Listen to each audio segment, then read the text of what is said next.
তোমাকে আমি মাফ করতে পারবো না ঐশী।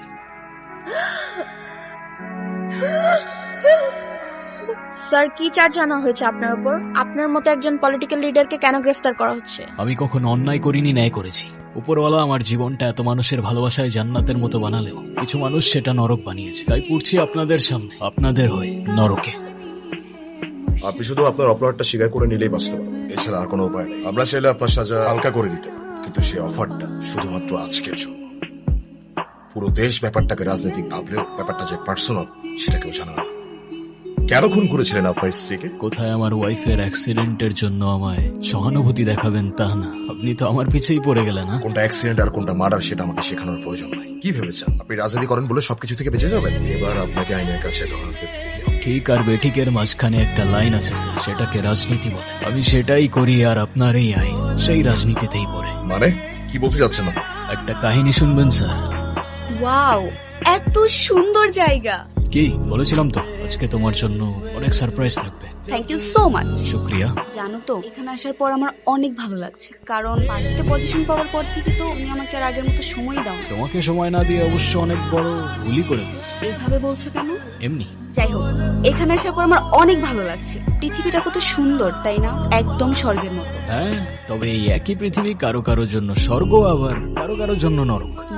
মানে বুঝতে হলো তো তোমার একটা গল্প শুনতে হবে। নো ওয়ে সুলতান, আবার গল্প? এবারের গল্পটা আলাদা, প্রত্যেকটা লেয়ারে থ্রিল আর সাসপেন্স আছে। আর শত হোক এটা একটা মানুষের জীবন থেকে নেওয়া, based on a true story. এই জি, কি খবর মিস্টার সিরিয়াস? কেমন আছো?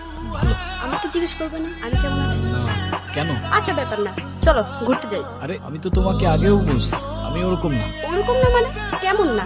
আরে আমি তো তোমাকে সত্যি অনেক ভালোবাসি। আরে আমি তো তোমাকে ভালোবাসি না, কতবারই তো বলছি তোমাকে। আমাকে বিরক্ত করো না প্লিজ। আরে তোমার সমস্যা কি? তুমি সবসময় এরকম রোবটের মতো থাকো কেন? কারণ আমার লাইফটা রোবটের মতো। তুমি যতই আমাকে অ্যাভয়েড করো, আমি তোমার পিছু ছাড়ছি না। মানুষের লাইফে সবচেয়ে ইম্পর্টেন্ট একটা জিনিস হচ্ছে সময়, সেটা নষ্ট করা উচিত না।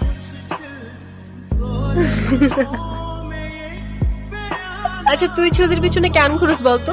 তোর কি কোনো সেলফ রেসপেক্ট নাই? তোরা এইসব বুঝবি কি বুঝবো না বল? কোথায় তোর পিছনে ছেলেরা ঘুরবে আর তুই কিনা একটা ছেলের পিছনে পড়ে আছিস?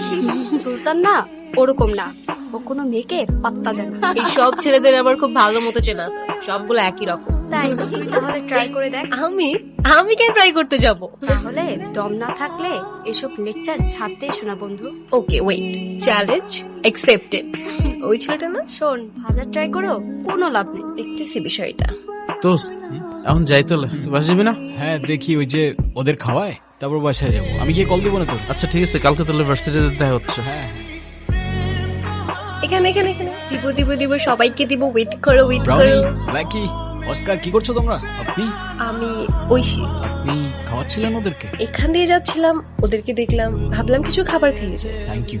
এগুলো ওদের জন্য? হ্যাঁ, আমি তো ওদের প্রতিদিনই খাওয়াই। ওরা অনেক বিশ্বস্ত হয় জানেন। লয়ালিটি শিখতে হলে তো ওদের থেকেই শেখা উচিত। একবার যাকে আপন করে নেয় ওরা শেষ পর্যন্ত বলে না।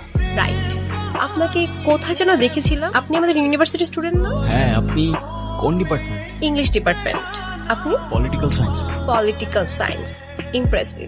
আপনি ওদেরকে খাবার খাওয়ান, এটা দেখে আমার খুব ভালো লাগছে। আপনি ভালো মানুষ, আর ভালো মানুষদেরকে আমি গিফট দিই। নিন।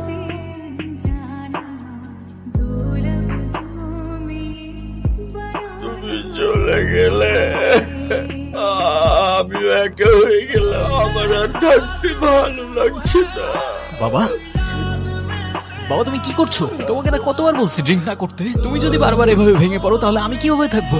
তাহলে বলে দাও আমাকে তুমি যে তুমি আর ঠিক হবে না, তাহলে আমিও তোমার মতো হয়ে যাই। ব্যাস, বাবা আমাকে মাফ করে দে। তুমি নিজেকে এভাবে আর কষ্ট দিও। তুমি এমন করলে মাও তো কষ্ট পাবে, বলো।